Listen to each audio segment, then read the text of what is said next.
Hi everyone, Comic Reviewer here. This time reviewing on Birds of Prey, issue number 76. Now, this issue is basically the first appearance of Black Alice. Who is this gothic and, if not teenage, superhuman who can steal other mystical-based heroes and villains' powers? So, let's get on the story. So it starts off how we see, "Morning, sunshine. I made you breakfast, Dad. Oh, that's really nice." So she points out that the office is called and that they said that, he can take as much time as he needs. And as soon as she leaves, you see him crying and stuff. And we see Alice meeting her friend saying, "Hey, Dawn, wait up. I told you, Seeker. You are to refer to me as Brigid." Right, sorry.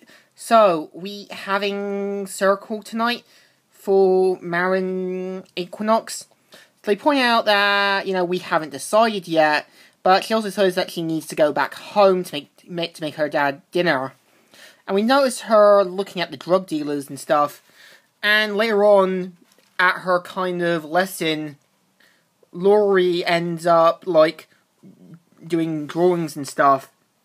And just as the substitute's talking about the whole kind of about the story and that, she's like, "How can you say they never gave up?" Excuse me?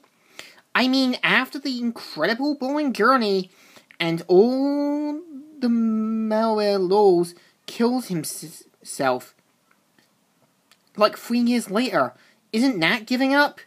Well, in most stories, yeah, but sometimes you can see that she's right. So, just then she talks with her, saying that, "Look, your grades are slipping, you need to improve." And he's like, "Do you think it's possible to be a hero and still be a mess inside? I mean, can you be both?" Now, I'm actually surprised that there isn't any school counselors or, any teachers to help her. I mean, clearly she's got problems of her own, and the school isn't doing anything about it.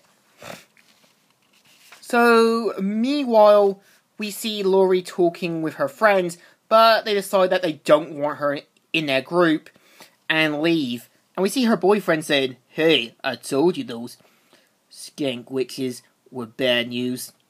They suck on the ass, and it's the goldfish knows it's my ugly cousin knows it.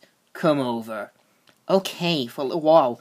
So we see that it's Huntress who's talking with Barbara Gordon, aka Oracle, and we see Black Canary doing a stakeout where she's making out with her boyfriend, but ends up with her abilities going haywire, and leaves off, with Black Canary openly talking where she could probably hear her.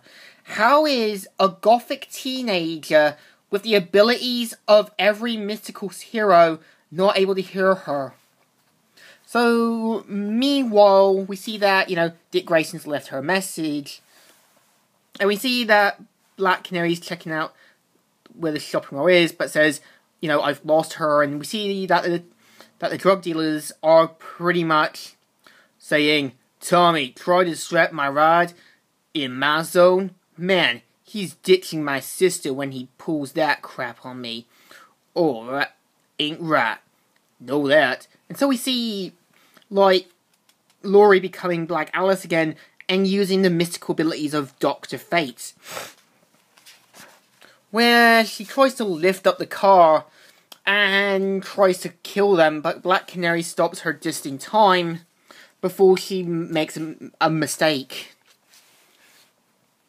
So she goes after her, and now that she has the abilities of Sartana, who ties her up and stuff, and walks off saying, "I don't kill innocents, but don't get in my way, because it's more of a suicide than a rule." And so we see Huntress helping Black Canary out, and we see Alice talking in her diary, and leaves off in the shopping mall, where it turns out Black Alice's boyfriend is cheating on her with her best friends. And just then, Laurie sees this and walks off in a huff. Just as his boyfriend's about to do something he might regret, you see her using the abilities of Shazam and becoming either Black Adam or Captain Marvel, saying, "Gee, Kyle, why did you stop counting?" And they have to try and stop her just before she takes anything worse. And he's like, "I could make my fingers touch tough, Kyle, but I'm not going to. I am going to hurt your little secret girlfriend real bad. Maybe I think she might be right. Maybe it's too negative for her little fake Coven." So they try and talk with her down, and Black Alice throws her down while Black Canary and them exchange some hits. Just then, we see Laurie's friend talking with her, trying to calm her down, saying, "Look, I'm sorry, I was going to break this up." And we see her now saying, "I'm so sorry." "You're sorry? I was hoping someone would say that to me." So, yeah, they basically calm her down. And, yeah, we also learn that her mother was pretty much given drugs and died in a swimming pool. So just then, Oracle gives a kind of last-minute mail to Nightwing. And, yeah, this is the story. So, what do I think? Despite being the first appearance of Black Alice, I would say the story needed room for improvements. Why? I'd say the problem is, I kind of wish the father was more involved and try to calm her down. I kind of feel like you could have given us a flashback moment to what happened, but it's not good, but not great. So I give it a thumbs in the middle. Not good, not great, but still good. So, Comic Reviewer here, signing out.